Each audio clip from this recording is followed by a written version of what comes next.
India versus England second test day 3 stumps. India is on the top right now. आज का दिन बहुत ज़्यादा अमेजिंग रहा, बहुत ज़्यादा अनएक्सपेक्टेड चीज़ें आज के दिन में हुई। लिटरली मैं एक्सपेक्ट नहीं कर रहा था जब बहुत ज़्यादा कोलैप्स हो गया था इंग्लैंड का। तो ए टू जी बात करेंगे। इंग्लैंड की बैटिंग से शुरू होते हैं, इंडिया के बीच में बॉलिंग कोलैप्स को जिक्र करेंगे, उसके बाद सिराज, डीएसपी, मियां जी, उनकी जो है विकेटों को डिस्कस करेंगे और आगे लुकिंग फॉरवर्ड इंडिया को क्या करना चाहिए उसको डिस्कस करेंगे। सबसे पहले हम आते हैं इंग्लैंड पे। Harry Brook and Jamie Smith, crazy, literally proper crazy था यार। मैं क्या कोई भी एक्सपेक्ट नहीं कर रहा था, कोई भी नहीं कर रहा था। मैंने कहा कितने की पार्टनरशिप लगेगी, 80 की, 70 की, 100 की, 150 की, 200 की? नहीं यार, 303 रन्स की पार्टनरशिप, और वो भी सिर्फ 368 बॉल्स पर।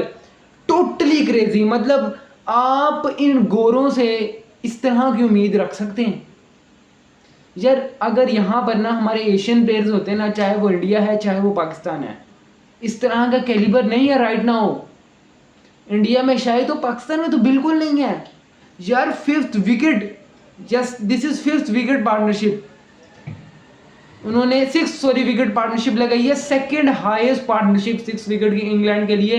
303 रन की, 84 पे 5 आउट थे, और वो कहाँ पर जाके स्कोर को ले गए हैं, उठाकर मारा उन्होंने इंडिया को।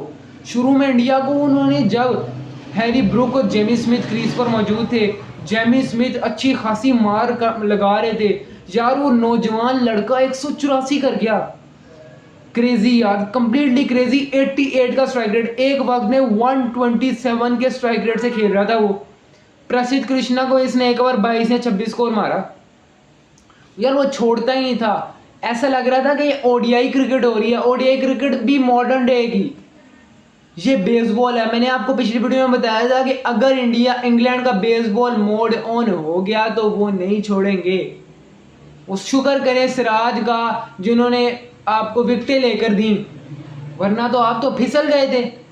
वरना ये जो आपको लीड बची है 180 की, ये नहीं बचनी थी, ये कुछ 70-80 की लीड बचनी थी सिर्फ। ऑलमोस्ट 100 रन बचाए हैं सिराज ने, या 100 रन, 100 रन बचाए हैं।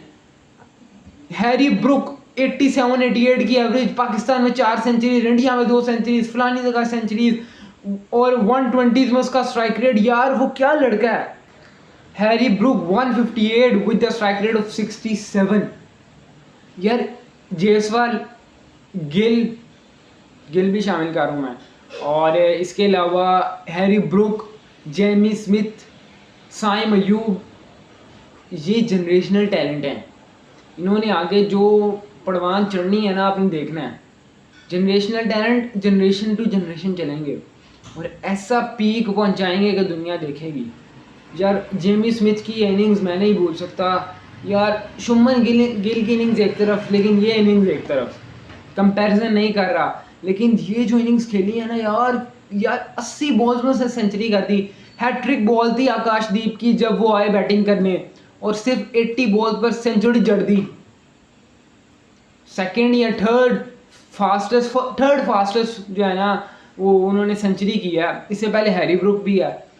मैं आपको बताऊं, इस इंग्लैंड की टीम में बेन डकेट भी जो है ना, जो बेसबॉल माइंडसेट का बंदा है। Ollie Pope, Harry Brook, Ben Stokes का किस्मत साथ नहीं दे रही इंजरी, वरना वो तबाही मचा दे। मैं कितने नाम लिए मैंने आपसे, Ben Duckett, Ollie Pope, Harry Brook, Ben Stokes, Jamie Smith, ये 5 तो पक्के हैं जिनका माइंडसेट है ही बेसबॉल।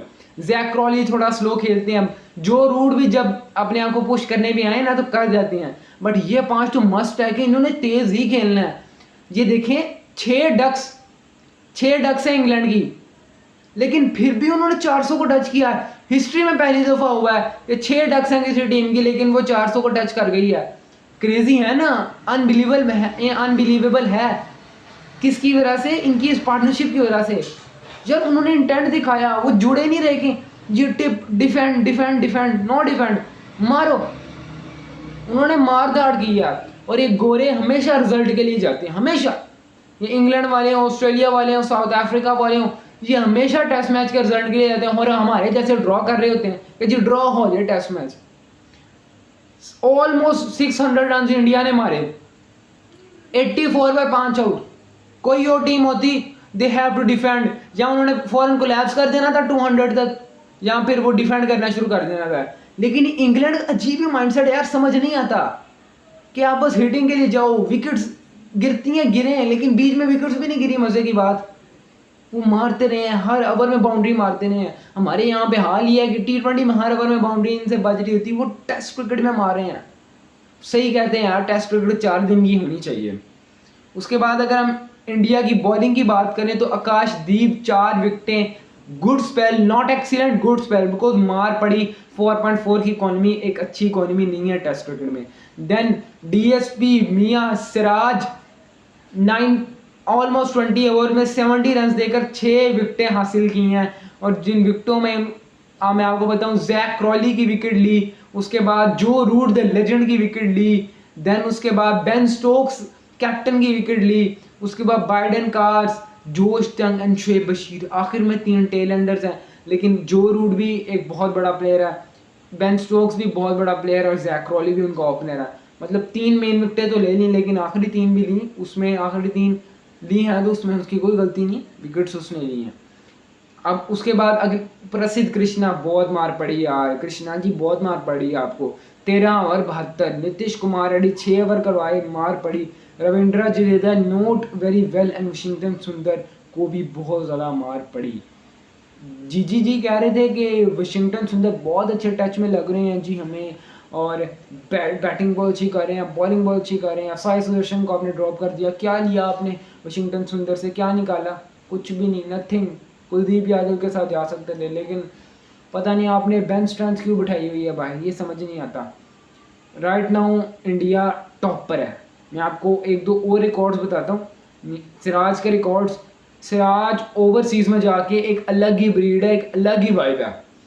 केप टाउन 6 विकेटें 15 रन देकर, बर्मिंघम 6 विकेटें 70 रन देकर, पोर्ट्स ऑफ स्पेन 5 विकेटें 60 रन देकर, ब्रिस्बेन 5 विकेटें 73 रन देकर, लॉर्ड्स 4 विकेटें 32 रन देकर, फिर बर्मिंघम 66 रन देकर 4 विकेटें, फिर लॉर्ड्स 94 रन देकर 4 विकेटें, फिर एडिलेड 94 रन देकर 4 विकेटें, और अब फिर यहाँ पर इंग्लैंड में 6 विकेटें और सिर्फ 70 रन देकर। क्रेजी यार, ओवरसीज में अलग ही वाइब है।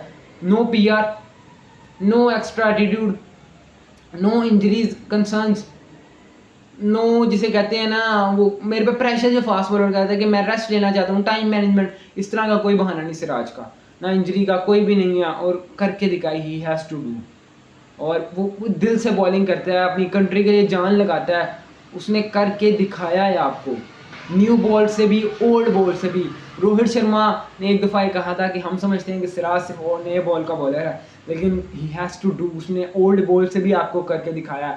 जहाँ पर सब खामोश थे, कुछ पता नहीं लग रहा था कि अगर ये दोनों मारते चले गए तो लीड ख़त्म हो जाएगी। सब ट्रोल कर रहे थे, इंडियन मीडिया में देख रहा था, बहुत ज़्यादा ट्रोलिंग चल रही थी। जब हैरी ब्रुक और जेमी स्मिथ मार रहे थे, वहाँ पर सब ये बात कर रहे थे कि जसप्रीत बुमराह, लेकिन वहाँ से एक बंदा उठ खड़ा होता है और करके दिखाता है अपने कंट्री के लिए। Well done Mohammed Siraj. उसके अलावा किसी ने, आकाशदीप ने थोड़ा सा साथ दिया, बट उसके अलावा किसी ने सिराज का साथ ना दिया। हर बॉलर को अच्छी खासी मार पड़ी। ये हो ना कि आप इकोनॉमिकल गए हो और आपको अप्रिशिएट करें कि यार 2.5 की इकॉनमी थी, 3.2 की इकॉनमी थी, और किसी का 3 के पास इकॉनमी है ही नहीं, है तो 6 के पास है, 5.5 के पास है, 4.5 के पास है। एक सिराज की इकॉनमी 3.5 है, बाकी किसी की इकॉनमी जो है ना 3 को टच ही नहीं कर रही। 4 से भी, 4.5 से भी ऊपर की इकॉनमी जा रही है, समझ नहीं आ रहा। ये फ्लैट पिच था, शुभमन गिल ने जब सेंचुरी की तो इसको फ्लैट पिच कह दी, इस फ्लैट पिच पर किया है। सिराज ने इस फ्लैट पिच पर 6 विकेटें ली हैं, कितनी बड़ी अचीवमेंट है। अब आगे 244 की राइट नाउ लीड है, इंडिया तेज़ खेल रहा है इस वक्त। KL Rahul, sir KL Rahul please थोड़ा सा अपने आप को बूस्टअप करें। और यशस्वी जायसवाल जिन्होंने 2000 फास्टेस्ट रन्स बनाए हैं किसी इंडियन की तरफ से टेस्ट क्रिकेट में, वेल डन यशस्वी जायसवाल, जनरेशनल टैलेंट अगेन। और इंडिया इस वक्त तेज़ जा रहा है और 244 की लीड है ऑलमोस्ट। अब कल का दिन जो है ना ऑलमोस्ट फैसला कर देगा कि किस तरफ ये टेस्ट मैच जाता है। हमारा इंडिया को भी ऑलमोस्ट जो है ना 200 रन और करने हैं यहाँ पर, फिर उसके बाद जाकर बात बनेगी कोई। Thank you so much.